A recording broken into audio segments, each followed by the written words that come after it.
the forgotten island that changed the world forever. There is an island in the Pacific Ocean that most people have never heard of. It's small, barely 40 square miles, about the size of Manhattan. It's remote, 1,500 miles south of Tokyo, accessible only by tiny prop planes from nearby islands. And today, it's almost empty. Just 3,000 people live there. The tropical jungle has reclaimed most of the land. The few tourists who visit come for the beaches, the diving, the quiet. But this island changed the world forever. From this island, on the morning of August 6, 1945, a B-29 bomber called Enola Gay took off carrying a single bomb. That bomb would be dropped on Hiroshima, Japan, killing as many as 140,000 people and ushering in the atomic age. 3 days later, another B-29 took off from the same island, this time carrying a different atomic bomb to Nagasaki, killing another 80,000 people. These two missions, launched from this forgotten island in the middle of the Pacific, ended World War II and changed warfare forever. The island is called Tinian, and if you go there today, you can still walk on the runway where the Enola Gay took off. You can stand in the bomb loading pits where Little Boy and Fat Man, the two atomic bombs, were hoisted into the plane's bomb bays. You can see the concrete markers that commemorate one of the most significant moments in human history. But there's more to Tinian's story than the atomic bombs. This island was the site of one of the bloodiest battles of the Pacific War. It was a place where thousands of Japanese soldiers and civilians died in terrible ways, many by their own hands, convinced by propaganda that death was preferable to American capture. It was a place where the ground literally shook as hundreds of B-29 bombers took off every single day, flying to Japan to rain fire and destruction on Japanese cities. And according to some visitors, the ghosts of those who died on Tinian, American soldiers, Japanese defenders, civilians who chose death over surrender, still haunt the island. The sounds of engines that no longer exist. Figures walking runways that have been abandoned for 80 years. The feeling that something, or someone, is watching from the jungle. This is the story of Tinian Island. The story of how a sugar plantation became the launching point for the atomic age. The story of battles, mass death, and the weight of history that still presses down on this forgotten place in the Pacific. This is the story of where the world changed forever. The island before the war. Let's go back to the beginning. Back before the bombs, before the war, before Tinian became famous for 12 hours and then forgotten forever. Tinian is part of the Mariana Islands, a chain of volcanic islands in the western Pacific. The first people arrived on these islands around 1500 BCE, migrating from Southeast Asia. These indigenous people became known as the Chamorros. They built a civilization on these islands, constructing distinctive stone pillars called latte stones, limestone columns topped with half-spheres that supported their traditional houses. Some of these latte stones still stand on Tinian today, 3,000 years later. The Spanish arrived in the 1500s, claiming the Marianas as part of their empire. Spain held the islands for nearly 400 years, bringing Christianity and disease in equal measure. The Chamorro population, which may have numbered 50,000 or more before European contact, collapsed to just a few thousand. In 1899, after losing the Spanish-American War, Spain sold the Mariana Islands to Germany. The Germans didn't do much with the islands. They were too remote, too small to be profitable. But when World War I began, Japan, which had sided with the Allies against Germany, seized the German Pacific colonies, including the Marianas. And that's when Tinian's transformation began. The Japanese looked at Tinian and saw opportunity. The island was flat, with fertile soil and a tropical climate, perfect for growing sugar cane. In the 1920s, a Japanese company called the South Seas Development Company, Nanyo Kohatsu Kabushiki Keisha, established massive sugar plantations on Tinian. They brought in thousands of workers, Japanese, Okinawan, and Korean laborists who would work the cane fields. They built an entire plantation society. At its peak in the 1930s, Tinian's population reached about 15,000 people. There were schools, shops, a hospital, roads. The island had its own rhythm, dictated by the sugar harvest. Sugarcane produces one crop per year. Planting happened around February. Harvesting came in October or November. And when harvest time arrived, it was a big event. Everyone got paid at the same time, one paycheck for the whole year. After the harvest, the plantation owners would throw a huge, island-wide party. For one night, everyone had cash in hand, and the celebration would go on until dawn. It was a strange, isolated world. A Japanese colony thousands of miles from Japan, built on the labor of people who had been brought there to work fields that would produce sugar for an empire. The Chamorros, the original inhabitants, were a minority on their own island. But if you were Japanese and living on Tinian in the 1930s, life was probably not bad. The climate was pleasant. The work was hard but steady. And the world beyond the island seemed very far away. That world, however, was getting closer. And it was bringing war. The Japanese military build-up. In the late 1930s, as Japan's military ambitions expanded, the Mariana Islands took on new strategic importance. Japanese military planners looked at maps and realized that the Marianas, particularly Saipan, Tinian, and Guam, formed a defensive barrier protecting Japan from attack from the south and east. If an enemy controlled the Marianas, they would be within striking distance of Tokyo.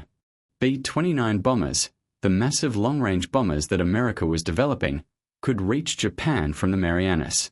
This made the islands critical to Japan's defense. Starting in 1939, the Japanese military began fortifying Tinian. They built 3 airfields on the island. What would later become North Field, the airfield from which the atomic bomb missions would launch, started as a Japanese airstrip called Ushi Point Airfield. It was 4,380 feet long, designed for reconnaissance aircraft. The Japanese brought in labor gangs, many of them prisoners from Korea and China, to build these military installations. They dug bunkers, built concrete command posts, set up artillery positions. They stationed about 9,000 Japanese troops on Tinian by mid-1944. But the defensive preparations weren't enough, because by 1944, America was coming. And nothing Japan could do would stop what was about to happen. The battle for Tinian. On June 15, 1944, American Marines invaded Saipan, Tinian's larger neighbor island just 3 miles to the north. The Battle of Saipan was brutal. For 25 days, American forces fought to take the island from about 30,000 Japanese defenders. The Japanese fought with desperate fanaticism. They launched banzai charges, mass suicide attacks where hundreds of soldiers would charge American positions with bayonets and swords, screaming, knowing they were going to die but determined to kill as many Americans as possible before they fell. These attacks were terrifying but ultimately futile. American firepower cut them down. And when the battle was clearly lost, when defeat was inevitable, thousands of Japanese soldiers and civilians committed suicide rather than surrender. This is important to understand.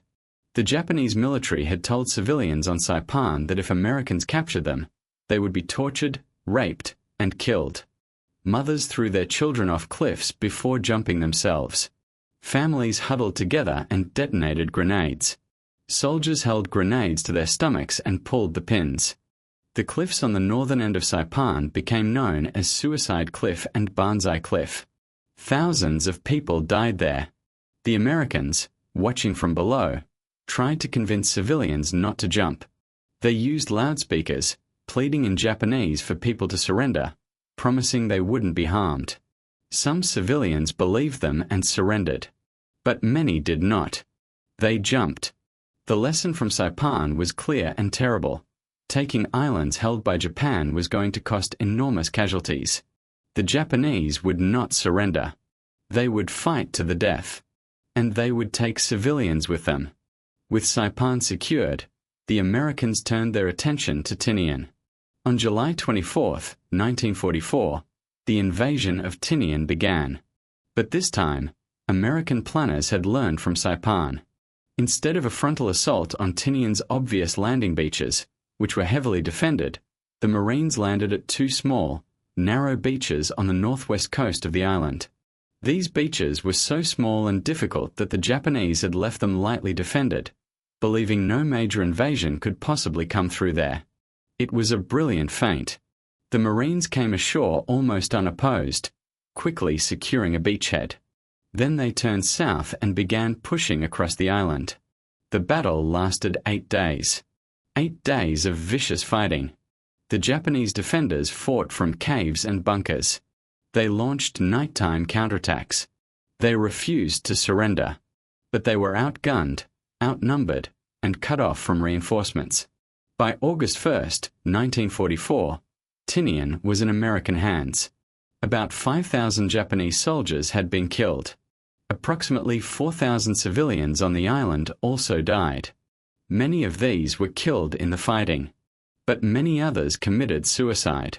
Just like on Saipan, Japanese propaganda had convinced civilians that death was preferable to capture.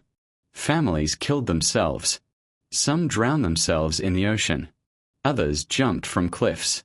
Still others detonated grenades or used whatever weapons they could find to end their lives. American soldiers witnessed scenes of horror. Parents stabbing their children to death before killing themselves. Groups of civilians holding hands and walking into the ocean until they disappeared beneath the waves. Wounded Japanese soldiers using their last strength to pull the pins on grenades and blow themselves up. This was total war.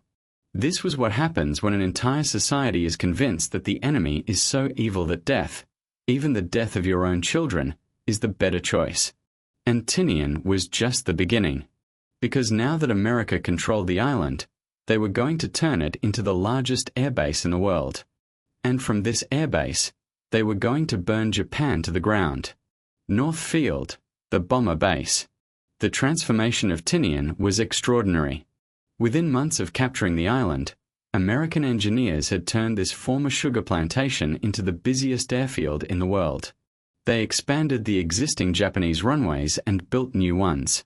North Field alone had 4 runways, each 8,000 feet long, massively oversized because the B-29 bombers, when fully loaded with fuel and bombs for the long flight to Japan, needed every inch of that runway to get airborne. They paved taxiways and hardstands, parking areas for bombers. They built barracks for tens of thousands of personnel. They constructed maintenance facilities, fuel storage tanks, ammunition dumps, mess halls, hospitals, everything needed to support a massive bombing campaign. At its peak, North Field on Tinian was home to the 313th Bombardment Wing of the 20th Air Force. Hundreds of B-29 Super Fortress bombers were stationed there. And every day, every single day, these bombers took off on missions to Japan. Imagine what that must have been like. Imagine standing on Tinian and watching as hundreds of massive, 4-engine bombers lined up on the runways. The sound must have been incredible. Deafening. The ground literally shook as plane after plane roared down the runway, struggling into the air under the weight of fuel and bombs, barely clearing the jungle at the end of the strip. One after another after another. Every minute of every day. Taking off for the 12-hour round trip to Japan and back. The men who flew these missions were mostly very young, 19, 20, 21 years old. Many had never been outside the United States before joining the Army Air Forces. Now they were stationed on a tiny tropical island, flying missions over an enemy who would rather die than surrender, knowing that if their plane went down over Japan, they would be captured, tortured, and probably killed. But they flew anyway. Because that was their job. Because the war had to be won. Because someone had to do it. And what they were doing, what they were ordered to do, was burning Japanese cities to the ground.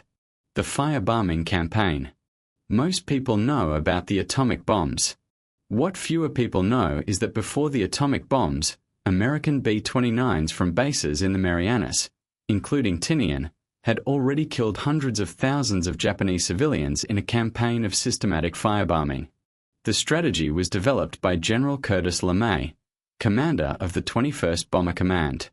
LeMay looked at Japan and saw a country made of wood and paper. Japanese cities were densely packed. Buildings were mostly wooden construction. Perfect fuel for fire. LeMay ordered his bombers to load up with incendiary bombs, thousands of small bombs designed to start fires rather than destroy buildings with explosives. The bombers would fly at night, at low altitude to improve accuracy. They would drop their incendiaries in patterns designed to create firestorms, fires so intense that they generated their own wind, sucking oxygen in and turning entire neighborhoods into infernos. The most devastating raid came on the night of March 9 to 10, 1945, when 334 B-29s attacked Tokyo. They dropped about 1,700 tons of incendiary bombs on the city's densely populated residential areas. The result was catastrophic. A firestorm erupted that killed approximately 100,000 people in a single night. The heat was so intense that canals boiled. People who jumped into water to escape the flames were boiled alive.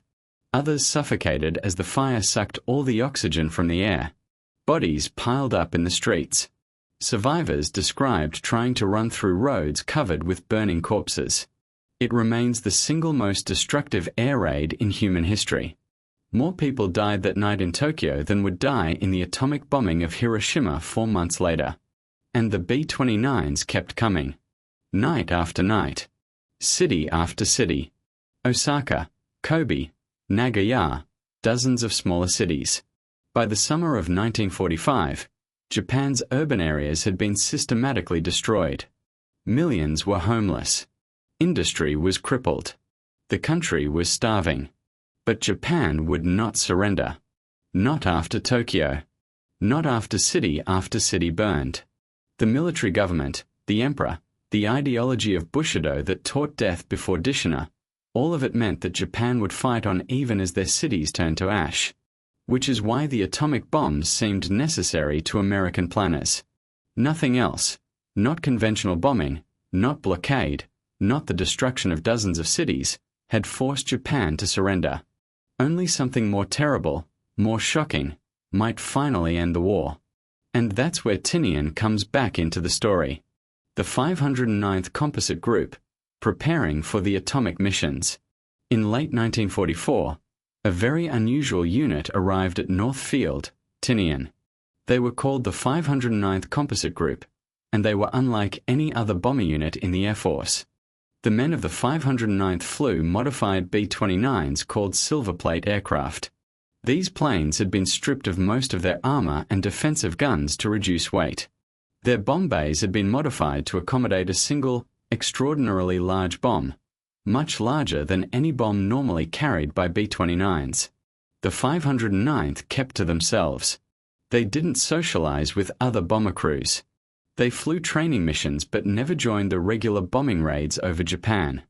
They practiced dropping large pumpkin bombs, dummy bombs shaped like the real thing but filled with conventional explosives, on Japanese targets, but they never explained why. Other bomber crews resented them. Here were guys flying the same plane, based on the same island, but never participating in the daily grind of combat missions. They seemed to have it easy. They got special treatment. What made them so special? The answer, of course, was that the 509th was training to deliver atomic weapons. But almost no one knew that. The Manhattan Project, America's program to develop atomic bombs, was one of the best-kept secrets of the war. Even most of the men in the 509th didn't know what they were training for until after the Hiroshima mission. The group was commanded by Colonel Paul Tibbets, a highly experienced bomber pilot who had flown combat missions in Europe before being selected for this special assignment. Tibbets knew about the atomic bomb. He had been read into the Manhattan Project and understood the weapon's devastating power. But he couldn't tell his crews. All he could do was train them to deliver the weapon and hope it would work. In late July 1945, components for 2 atomic bombs arrived on Tinian. One was a uranium bomb called Little Boy. The other was a plutonium bomb called Fat Man. Scientists and technicians from Los Alamos, the laboratory where the bombs had been developed, came to Tinian to assemble the weapons and prepare them for combat use. The bombs were so large and heavy that they couldn't be loaded into a B-29 using normal procedures. Special loading pits had to be dug, concrete-lined pits where the bombs would be placed below ground level. Then a B-29 would be positioned over the pit, and a hydraulic system would lift the bomb up into the plane's bomb bay. 2 such pits were dug at North Field. They're still there today, preserved as National Historic Landmarks. You can visit them if you go to Tinian. Stand in those pits, and you're standing in the exact spot where the most destructive weapons ever used in warfare were loaded for their final journey. On August 5, 1945, the uranium bomb, Little Boy, was loaded into a B-29 that had been specially selected and modified. On August 5, Colonel Tibbets officially named the plane after his mother, Enola Gay Tibbets. Crew members painted Enola Gay on the nose of the aircraft. At 2:45 a.m. on August 6, 1945, Enola Gay's engines roared to life. Tibbets taxied to runway able. He pulled the plane as far back as he could. He needed every inch of that 8,000-foot runway because the plane was so heavy. Hundreds of people had gathered to watch. Photographers and journalists. Scientists from the Manhattan Project. Soldiers and airmen who had been told something big was happening but didn't know what. The runway was illuminated by floodlights, an unusual security risk, but General Leslie Groves, director of the Manhattan Project, wanted the moment documented. Tibbets released the brakes. Enola Gay began rolling. Faster and faster, using almost the entire runway. And finally, barely clearing the jungle at the far end, the plane lifted into the air. It was 2:45 a.m., Tinian time. 6 hours later, at 8:15 a.m. Hiroshima time, the atomic age would begin. Hiroshima and Nagasaki. The Hiroshima mission is well documented. 3 B-29s made the flight. Enola Gay carrying the bomb, the great artiste carrying instrumentation to measure the blast, and necessary evil with cameras to photograph the explosion. The flight took about 6 hours. Somewhere over the Pacific, Enola Gay's weaponeer, Captain Dayak Parsons, armed the bomb. This had to be done in flight because the bomb was too dangerous to arm on the ground. If the plane had crashed on takeoff with the bomb already armed, it could have detonated, destroying Tinian and everyone on it. Over Hiroshima, the weather was clear. Tibbets made his bombing run. At 8:15 a.m., Bombardier Major Thomas Farabee released Little Boy from 31,000 feet. The bomb fell for 43 seconds. Then it detonated at an altitude of about 1,900 feet above the city. The explosion released the energy equivalent to 15,000 tons of TNT. A blinding flash of light. A fireball hotter than the surface of the sun. A shockwave that flattened buildings for miles. A mushroom cloud that rose 40,000 feet into the sky. About 70,000 people died instantly. The heat was so intense that some people were vaporized, leaving only shadows burned onto walls and pavement. Others died from burns, from radiation, from buildings collapsing on them. By the end of 1945, the death toll would reach approximately 140,000. Enola Gay and its escort planes executed a sharp diving turn, a maneuver designed to get them away from the blast as quickly as possible. Even so, the shockwave caught up with them, buffeting the planes violently. Tibbets later described looking back and seeing the mushroom cloud rising behind them. The city was hidden by that awful cloud, he said. They landed back at Tinian 12 hours and 13 minutes after takeoff. Hundreds of people were waiting. Tibbets was presented with the Distinguished Service Cross on the spot. The mission was declared a success. But Japan did not surrender. 3 days later, on August 9th, a second atomic bomb mission launched from Tinian. This time the bomber was Boxcar, piloted by Major Charles Sweeney. The bomb was Fat Man, the plutonium weapon that had been tested in New Mexico a month earlier. The original target was Kokura, an industrial city. But when Boxcar arrived, Kokura was obscured by clouds and smoke from conventional bombing the day before. After multiple passes without visual acquisition of the target, Sweeney made the decision to proceed to the secondary target, Nagasaki. Nagasaki too was partially obscured by clouds. Sweeney was under strict orders to drop the bomb visually, not by radar. They circled, burning precious fuel, waiting for a break in the clouds. Finally, at the last possible moment, The bombardier spotted a gap and released Fat Man. The bomb detonated at 11:02 a.m. Nagasaki time. The explosion was more powerful than Hiroshima, 21,000 tons of TNT equivalent. But Nagasaki's geography, a city in a valley, with hills surrounding it, contained some of the blast. The death toll was about 80,000, terrible but lower than Hiroshima. Boxcar barely made it back, landing at Okinawa on fumes because they had burned so much fuel waiting for clear skies over Nagasaki. 5 days later, on August 15, 1945, Emperor Hirohito announced Japan's surrender in his famous dual-voice broadcast. World War II was over. The 2 atomic bombs, launched from that small island in the Pacific, had ended the deadliest conflict in human history. The aftermath. After the war ended, the massive air base on Tinian was no longer needed. Hundreds of B-29s flew back to the United States. Tens of thousands of soldiers and airmen went home. North Field was abandoned. The jungle began reclaiming the island almost immediately. Vines grew over buildings. Trees sprouted through cracks in the runways. Within a few years, most of the facilities had been swallowed by tropical vegetation. Today, if you visit Tinian, you'll find an island that seems frozen in time. The 4 massive runways of North Field are still there, though cracked and overgrown. Japanese buildings from the war, bunkers, command posts, stand empty, covered in graffiti and jungle growth. The bomb loading pits have been cleaned up and marked with plaques, but there's still just holes in the ground. There's a museum on the island, but it's small and rarely visited. Tourism is minimal. Most people who come to Tinian are dark tourism enthusiasts or World War II history buffs. The island economy struggles. There's a casino, a few small hotels, not much else. And yet this island changed everything. From this forgotten place, humanity entered the atomic age. The weapons that ended World War II, the weapons that would define the Cold War and still shape global politics today, were launched from Tinian's runways. The ghosts of Tinian. Now we come to the question that brings us into horror territory. Is Tinian haunted?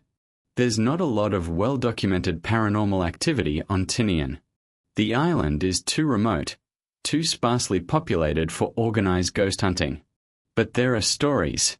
Stories told by locals, by military personnel who have trained on the island in recent years, by the occasional tourist brave enough to explore the abandoned North Field at night. Some visitors report hearing the sound of aircraft engines when no planes are flying. The deep, unmistakable roar of B-29 engines starting up.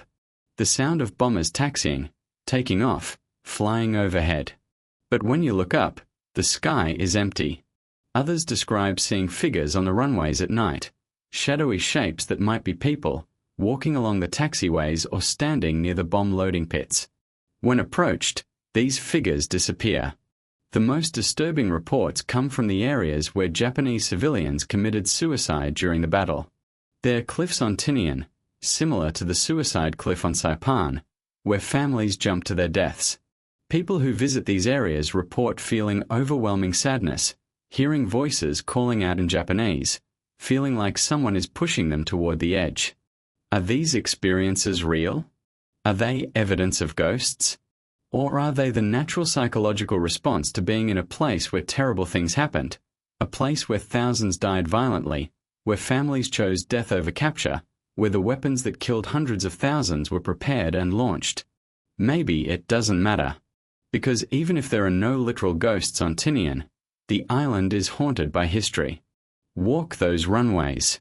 Stand in those bomb loading pits. Look out over that peaceful tropical ocean and imagine hundreds of bombers taking off, day after day, to burn cities and kill civilians. Imagine families holding hands and jumping from cliffs because they believed death was better than what awaited them. The weight of that history is real. The horror of what happened on Tinian and because of Tinian is undeniable. Ghosts or not, this place carries the burden of having been where the atomic age began. Conclusion: remembering Tinian. Today, most people have never heard of Tinian. It's not mentioned in most history books. It's not a tourist destination. It's just a small island in the Pacific, notable mainly for being where you can still see the remnants of World War II. But Tinian matters. It matters because this is where everything changed.